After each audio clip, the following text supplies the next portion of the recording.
नशा करने के बाद 5 साल बच्ची के साथ दरिंदगी करने के बाद उसको कत्ल करने वाला मुलजिम आज पुलिस ने पुलिस मुकाबले के अंदर उसको कत्ल कर दिया। इस वाक़े की डिटेल आज के इस व्लॉग में मैं आपके साथ शेयर करूंगा। अस्सलाम वालेकुम, मैं हूं रिजवान अली, आपकी खिदमत में हाजिर हूं और आप देख रहे हैं मेरा डिजिटल चैनल। चंद रोज पहले एक वाक़या रिपोर्ट किया था जिसमें 5 साल बच्ची ईमान फातिमा नामी, जिसको अगवा करने के बाद उसके साथ दरिंदगी की जाती है और साथ ही साथ उसको कत्ल कर दिया जाता है। इसका जो मुलजिम था, मरकजी मुलजिम, जो कि वो पुलिस मुकाबले में मारा गया और गांव वालों ने अपने प्यारों के साथ उसे दफन करने से इनकार कर दिया और साथ ही साथ उसको गुस्ल देने वाला कोई नहीं था और उसका जनाजा पढ़ने वाला कोई नहीं था। पूरे गांव के अंदर ना उसे कोई गुस्ल देने वाला था और ना उसकी लाश को कोई हाथ लगाने वाला था। बाद में एक ईसाइयों का कब्रिस्तान था, वहां पे लेके जाते हैं और वहां पे दफनाने की कोशिश करते हैं, लेकिन वहां के जो इंतजामिया होते हैं वो भी उसको दफनाने से इनकार कर देते हैं।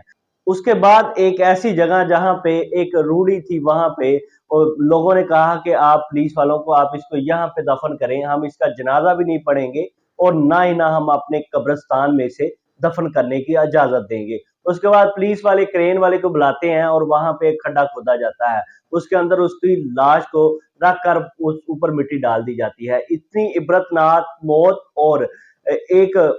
कत्ल होने के फौरन बाद ये इसका बदला लिया गया और ये बहुत अच्छा काम पुलिस वालों की तरफ से किया गया कि वो वालिदैन जो अपनी बच्ची, नन्ही फूल जैसी बच्ची को खो बैठे थे और उसी का बदला एक चंद दिनों के अंदर उसका लिया गया और उसको एक इबरतनाक मौत दी गई। और वहां पे जो मौजूद लोग थे वो कहते थे हम इसकी यहाँ पे पक्की कब्र बनवाएंगे ताकि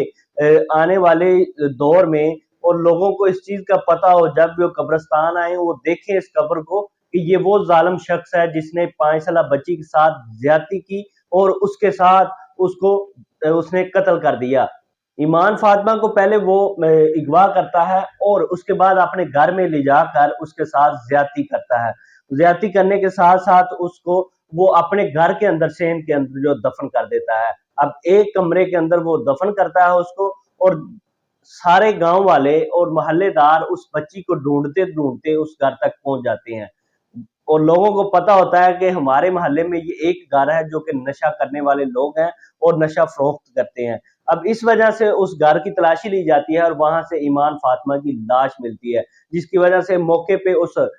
शख्स को गिरफ्तार किया जाता है और साथ साथ पहले गांव वाले उसको गिरफ्तार करते हैं, पकड़ते हैं, उसके बाद वो पुलिस वालों के हवाले कर देते हैं और 2-3 दिन के अंदर अंदर उसको पुलिस मुकाबले के अंदर कत्ल कर दिया जाता है। इस तरह की इबरतनाक मौत और ये एक सबक है उन लोगों के लिए जो बच्चों के साथ दरिंदगी करते हैं और इस तरह की वो हरकत करते हैं। इस तरह के व्लॉग देखने के लिए मेरे चैनल को सब्सक्राइब करें। अल्लाह हाफिज।